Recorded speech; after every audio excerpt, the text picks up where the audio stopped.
શિક્ષણ વિભાગ ગુજરાત સરકાર સમગ્ર શિક્ષા દ્વારા આપવામાં આવેલ સ્વાધ્યાય પોથીઓનું સંપૂર્ણ સોલ્યુશન તથા ભરોસાપાત્ર માર્ગદર્શન મેળવવા માટે ચેનલને સબસ્ક્રાઇબ કરો. વિષય વિજ્ઞાન. પાઠ નંબર 11.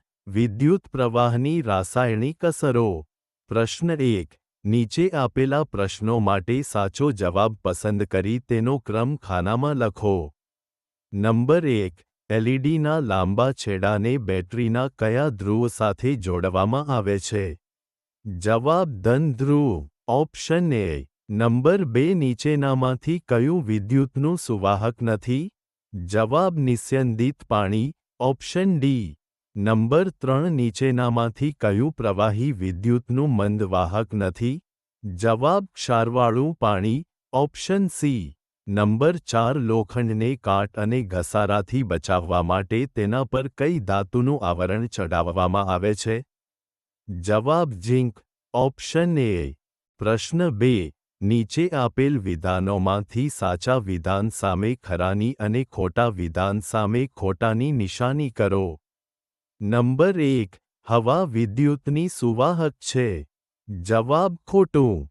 નંબર 2. ક્રોમિયમ ધાતુ પર કાટ લાગતો નથી. જવાબ ખરું. નંબર 3. ટીને લોખંડ કરતાં વધુ ક્રિયાશીલ ધાતુ છે. જવાબ ખોટું. નંબર 4. પાણીમાંથી વિદ્યુત પ્રવાહ પસાર કરતા ધન ધ્રુવ પર ઓક્સિજન વાયુ અને ઋણ ધ્રુવ પર હાઇડ્રોજન વાયુ જમા થાય છે. જવાબ ખરું. પ્રશ્ન 3. સાદા વિદ્યુત પરિપથનો ઉપયોગ કરીને કોષ્ટકમાં આપેલા પદાર્થની ચકાસણી કરી કોષ્ટક પૂર્ણ કરો. પદાર્થનું નામ સરકો, બલ્બ પ્રકાશિત થાય છે, અને વિદ્યુત સુવાહક છે. પદાર્થોનું નામ દિવેલ, બલ્બ પ્રકાશિત થતો નથી, વિદ્યુત મંદવાહક છે. પદાર્થનું નામ ઘી, બલ્બ પ્રકાશિત થતો નથી, વિદ્યુત મંદવાહક છે. પદાર્થનું નામ આરોનું પાણી, બલ્બ પ્રકાશિત થતો નથી, વિદ્યુત મંદવાહક છે.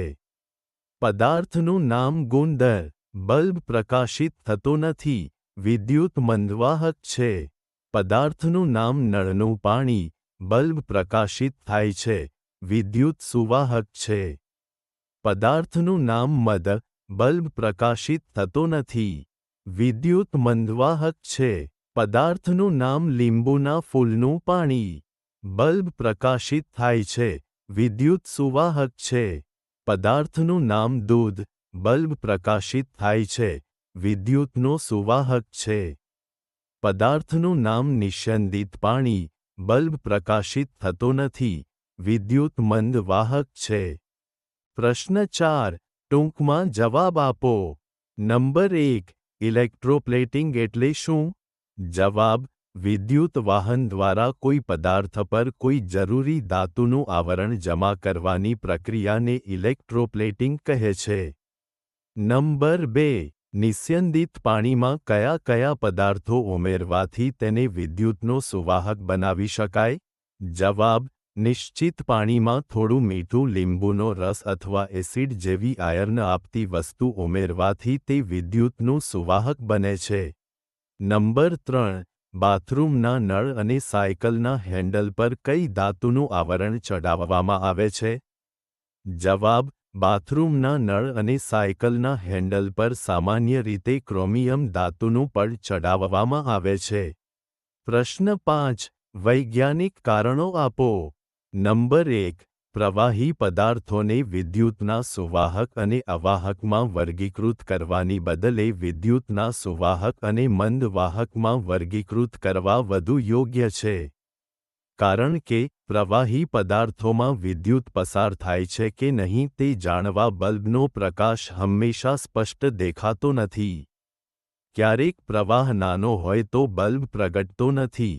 તેથી વિદ્યુતના સુવાહક અને મંદવાહક તરીકે વર્ગીકરણ કરવું વધુ યોગ્ય છે. નંબર 2. ખાદ્ય પદાર્થોના સંગ્રહ માટેના ડબ્બામાં અંદરના ભાગે ટીનનું આવરણ હોય છે. કારણ કે ખાદ્ય પદાર્થોના ડબ્બા લોખંડના બનેલા હોય છે. લોખંડ હવા અને ભેજથી જંગ પકડે છે. જંગ લાગવાથી ખોરાક બગડી શકે છે. આથી અંદરની બાજુ તીનનું આવરણ ચડાવવામાં આવે છે. નંબર 3. ભીના હાથે વિદ્યુતના સાધનોને હડકવું હિતાવહ નથી. કારણ કે ભીના હાથમાં પાણી હોય છે અને તેમાં અશુદ્ધિઓ હોવાથી તે વિદ્યુતનો સારો સુવાહક બને છે. એવા સમયે શરીરમાંથી વિદ્યુત પ્રવાહ પસાર થઈ શકે છે. તેના કારણે કરંટ લાગવાનો ગંભીર ખતરો રહે છે. આથી ભીના હાથે વિદ્યુત સાધનોને અડવું જોઈએ નહીં.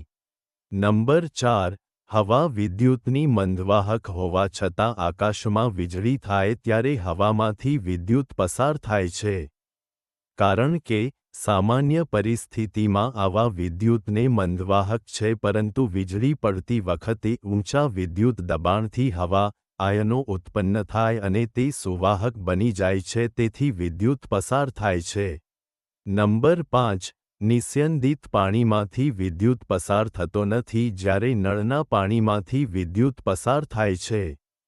કારણ કે નિસ્યંદિત પાણીમાં આયર્ન નથી એટલે તે વિદ્યુત પસાર કરતું નથી. નળના પાણીમાં ક્ષાર અને ખનિજ હોય છે જે આયર્ન આપે છે, તેથી તેમાં વિદ્યુત પસાર થાય છે. પ્રશ્ન 6. પાણીના વિદ્યુત વિભાજનની પ્રક્રિયાનો પ્રયોગ વર્ણવો. હેતુ વિદ્યુત પ્રવાહ પસાર કરીને પાણીનું વિદ્યુત વિઘટન થાય છે અને તેમાંથી હાઇડ્રોજન અને ઓક્સિજન વાયુ મળે છે. તે દર્શાવવું. સાધન સામગ્રી: બેટરી, સ્વિચ, તાર, 2 કાર્બન અથવા ગ્રેફાઇટ ઇલેક્ટ્રોડે, પાણી ભરેલું વાસણ, થોડું એસિડ અથવા મીઠું, 2 કાચની પરીક્ષણ નળીઓ. આકૃતિ યોગ્ય અને સ્વચ્છ તથા સ્પષ્ટ રીતે દર્શાવવી. પદ્ધતિ: પાણીમાં થોડું એસિડ અથવા મીઠું ઉમેરો. 2 ઇલેક્ટ્રોન પાણીમાં ડૂબાડો. તાર વડે બેટરી સાથે જોડાણ કરો. સ્વિચ ચાલુ કરતા ઇલેક્ટ્રોન પાસે બબલ દેખાશે. પરીક્ષણ નળીમાં વાયુ એકત્ર થશે. અવલોકન: એક ઇલેક્ટ્રોડ પાસે વધુ બબલ થાય છે. 2 નળીઓમાં અલગ અલગ પ્રમાણમાં વાયુ મળે છે. એકમાં વધુ અને બીજામાં ઓછો વાયુ એકત્ર થાય છે. નિર્ણય: પાણીમાં વિદ્યુત પ્રવાહ પસાર કરતા તેનું વિઘટન થાય છે. તેથી હાઇડ્રોજન અને ઓક્સિજન વાયુ બને છે. હાઇડ્રોજનનું પ્રમાણ ઓક્સિજન કરતાં બમણું હોય છે. પ્રશ્ન 7. શોર્ટ સર્કિટથી આગ લાગી છે તો તેને બુઝાવવા તમે શી કાળજી રાખશો? તમારા શિક્ષક પાસેથી માર્ગદર્શન મેળવી નોંધ કરો. નંબર 1. શોર્ટ સર્કિટ થાય ત્યારે તરત જ મુખ્ય સ્વિચ બંધ કરવી. નંબર 2. ખુલ્લા તાર કે ખરાબ વાયરિંગને હાથ ન લગાવો. નંબર 3. ફ્યુઝ અથવા એમસીબી યોગ્ય ક્ષમતાનો લગાવો. નંબર 4. ભીના હાથથી વિદ્યુત સાધનોને ન અડવા. નંબર 5. જરૂર પડે તો ઇલેક્ટ્રિશિયનની મદદ લેવી. પ્રશ્ન 8. વિદ્યુત પ્રવાહની ચુંબકીય અસરોનો ઉપયોગ કરી ટેસ્ટર બનાવવાની રીત આકૃતિ સહિત વર્ણવો. આપેલા બોક્સમાં સ્વચ્છ અને સુંદર આકૃતિ દર્શાવો. સમજૂતી: એક લોખંડની સળી લો. તેની આસપાસ ઇન્સ્યુલેટર તાંબાનો તાર ઘણા ફેરા વાળો. તારના છેડા બેટરી અને સ્વિચ સાથે જોડો.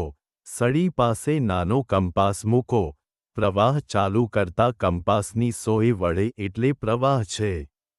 પ્રશ્ન 9.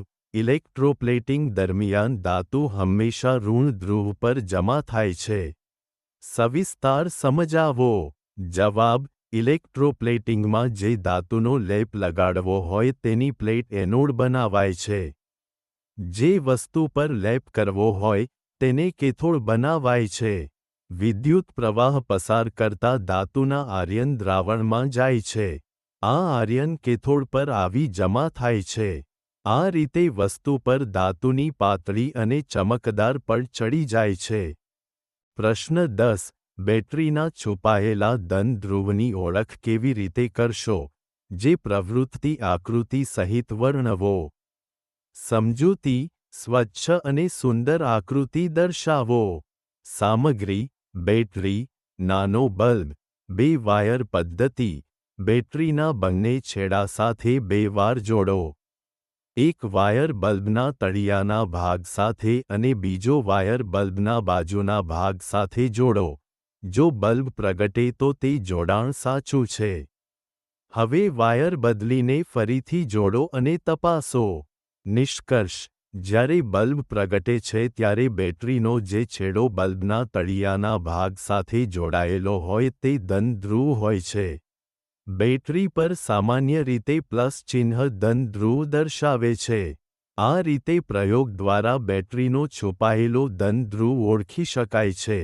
પ્રશ્ન 11. નીચે આપેલ આકૃતિ પૈકી કઈ આકૃતિમાં ઇલેક્ટ્રોપ્લેટિંગ થશે અને કઈ આકૃતિમાં ઇલેક્ટ્રોપ્લેટિંગ નહીં થાય કારણ સહિત સમજાવો. આકૃતિ એમાં દર્શાવવામાં આવેલ આકૃતિનો જવાબ: ઇલેક્ટ્રોપ્લેટિંગ થશે નહીં. કારણ કે દ્રાવણ NaClનું છે. તેમાં જે ધાતુનો લેપ ચડાવવો છે તેમાં આયર્ન નથી. આકૃતિ બી. જવાબ: ઇલેક્ટ્રોપ્લેટિંગ થશે. કારણ કે દ્રાવણ કોપર સલ્ફેટનું છે અને તાંબાની પ્લેટ એનોડ છે તેથી તાંબાના આયર્ન બીજા પદાર્થ પર જમા થશે. આકૃતિ સી. જવાબ: ઇલેક્ટ્રોપ્લેટિંગ થશે નહીં. કારણ કે બંને ઇલેક્ટ્રોડ કાર્બનના છે લેપ માટે જરૂરી ધાતુના આયર્ન મળતા નથી. આકૃતિ ડી. ઇલેક્ટ્રોપ્લેટિંગ થશે. કારણ કે કોપર સલ્ફેટ દ્રાવણમાં તાંબાની પ્લેટમાંથી આયર્ન મળે છે અને તે બીજા ઇલેક્ટ્રોન પર જમા થાય છે.